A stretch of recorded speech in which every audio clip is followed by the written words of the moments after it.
Hey, Shuriken Sentai here with a review of the Shuriken Sentai Ninninger Ninnin Action Series 01, 02, and 03, Aka Ninger, Aka Ninger, and Aka Ninger, respectively. So, red, blue, and yellow.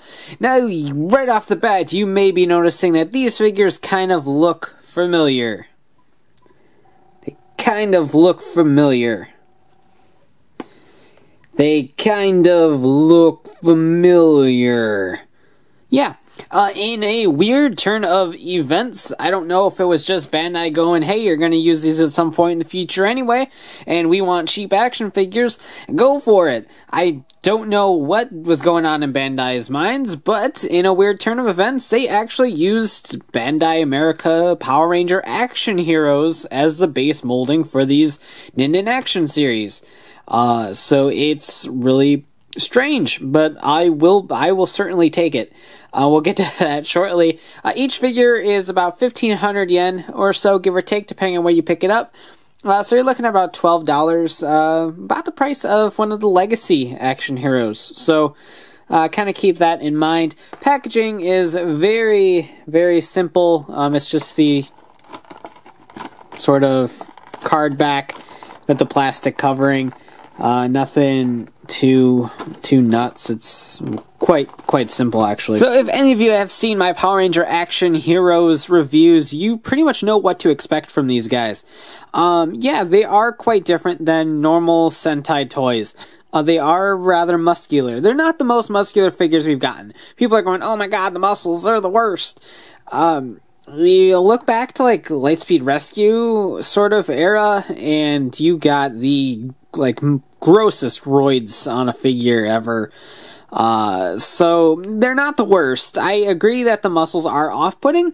It doesn't particularly bother me, but I could see why someone would think that. But it is not the worst that we've ever gotten, by any means. It is a very superhero sort of, design that the action heroes always have going for them. So if you compare them to the Tokuger line or the Kyoryu Red that came with Dino Chaser or the Red Buster that came with Cheetah Nick, it is definitely quite a bit different than that. Those were all in the typical sort of Sentai slim fit sort of scale, while these are the more muscular superhero sort of design. But apparently it's what Bandai Japan wanted to do. So we get our Power Rangers Shuriken Ninja Squad. Ninja Squad probably actually isn't an awful name for them, but whatever we decide to name Ninja, should we adapt it, these will be the figures that we get, pretty much dead on, except maybe with a little bit less paint. So think of this as a sneak preview for all the Power Ranger fans out there.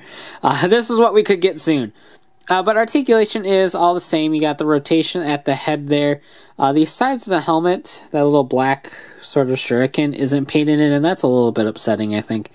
Full rotation at the elbow there with the pin swivel. A swivel at the top of the gauntlet. Swivel at the top of the boots. A hinge right there at the hips. And a single joint at the elbows and the knees. So there you go. The base articulation for these guys, like I said, if you've seen the Action Heroes reviews, you know exactly what to expect. That being said, I love the designs of these. I've always been a fan of the Action Heroes. Their muscular design doesn't particularly bother me. Growing up with Power Rangers, I'm more or less just used to it. It's what I'm used to seeing, so it doesn't particularly bother me. And they transfer well into the Ninja suits. I love the Ninja suits. They're fantastic. I love them a lot. And it's great to have figures. It's a shame that they currently don't have the girls. I would love if they do a premium set with the two girls and the Star Ninja, since it's unlikely that he's going to get a figure, honestly. Despite the 6 always being popular, it's going to be rare that we actually get a figure for the 6 Ranger, because these sort of action figure lines usually stop after the first month of the show. Now, each one does have their own respective shuriken down there on their belt that is molded to fit them. So there is Aka Ninjas, there's Aka Ninjas, And there's key ninjas. So that's pretty cool. The black one on the side should actually be gold. It's the 5 technique shuriken, but so that is pretty neat that they at least have the proper shuriken down there.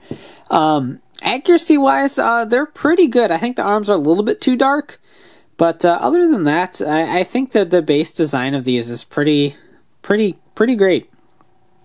Articulation is a little bit hindered by the way the suits are designed, but not too bad to the point where it gets in the way. You can still get a full rotation going on there. On the back, you just have a simple black part of the sash. Belt is painted. Everything else back here is pretty accurate looking. And of course, the helmets are nicely done as well, in my opinion. They just turned out pretty neat. I dig the way that they all turned out. Now, each Ninja comes with the Ninja Ichibanto. Now, as you can see here, all of them are exactly the same. They all have the normal Aka Ninja shaped shuriken on there. Do they rotate? I only ask if they rotate because these are in slightly different positions on mine.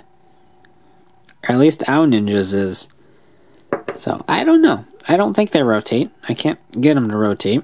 So it could just be a factory error. But all the Ichibantos are the same.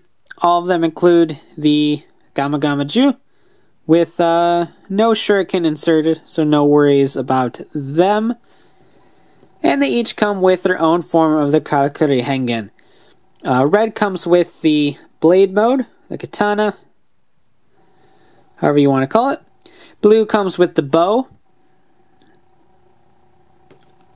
And yellow comes with the claw. So that is pretty cool that at least with the 3 of them you do get all 3 forms of the Karakuri Hengen.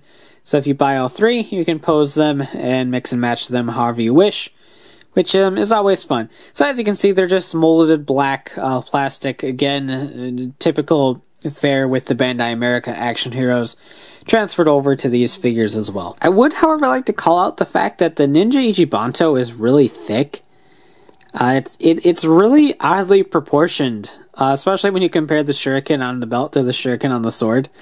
It is very much a very thick weapon to the point where he can't really hold it all that well. I don't know why they designed it like that, but they did. The Gamagama Jyu can pretty easily be held in the hand. That one's not too thick at all.